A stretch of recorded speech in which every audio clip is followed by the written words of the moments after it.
Alrighty, hello Dr. Drysdale. I'm going to be giving a basic summary of what simulation training is and giving a couple examples of ways you could practice simulation training as an athlete.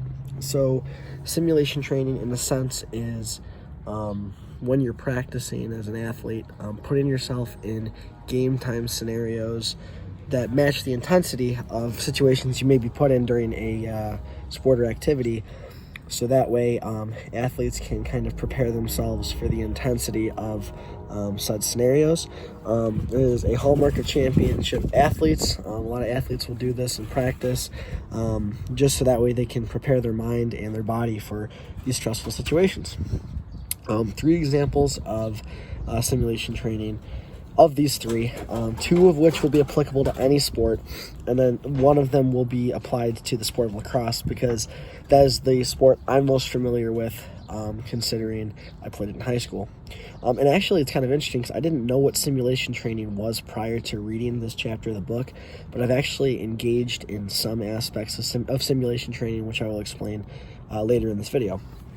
So first example of a way you can engage in simulation training is, and this is the example that's applicable to lacrosse, is when you're practicing, maybe like putting the sprinklers on the field and making the turf wet.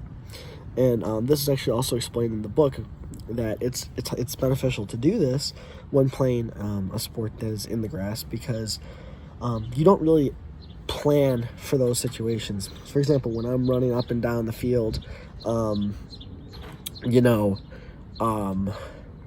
not really like when it's raining. I mean, you slip a lot easier than you would. Your cleat doesn't really get a good grip on the surface, so you can slip if you're not prepared for that. Whereas if you practice in situations where you have muddy and rainy turf, you can be better prepared to challenge the elements as you're playing in the sport. The second example of simulation training that you could use is something, and this is something I actually do when I'm maybe playing basketball, because I have a basketball court in my backyard. I shoot hoops often, and something I'll do is I will go on YouTube and look up videos of crowd noise and just inserting crowd noise. So when I'm practicing free throws or practicing a tough shot or a layup or something like that, I have crowd noise going against me. And though I don't play basketball as a sport, if I'm ever playing with a group of people and maybe there's some spectators that are heckling, to have had already prepared for, loud spectators from the other side that want you to fail, listening to those videos of simulated crowd noise can kind of better prepare you mentally for when you're in game time situations where you might be faced with actual crowd noise.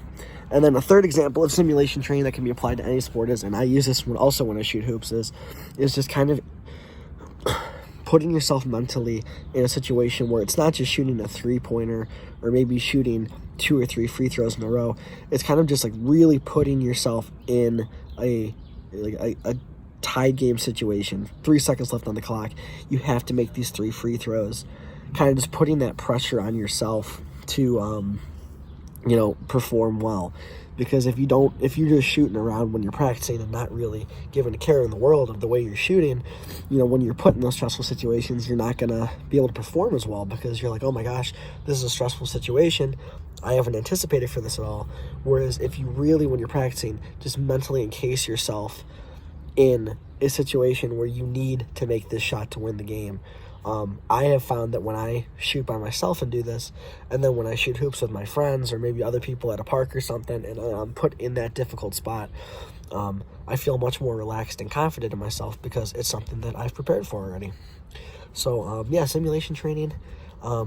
Though, as I said, I was not familiar with the term prior to reading this chapter of the book. I have engaged in it to some extent, and I have found that it does help kind of just preparing yourself for the worst, preparing yourself for the stressful situations, preparing yourself for,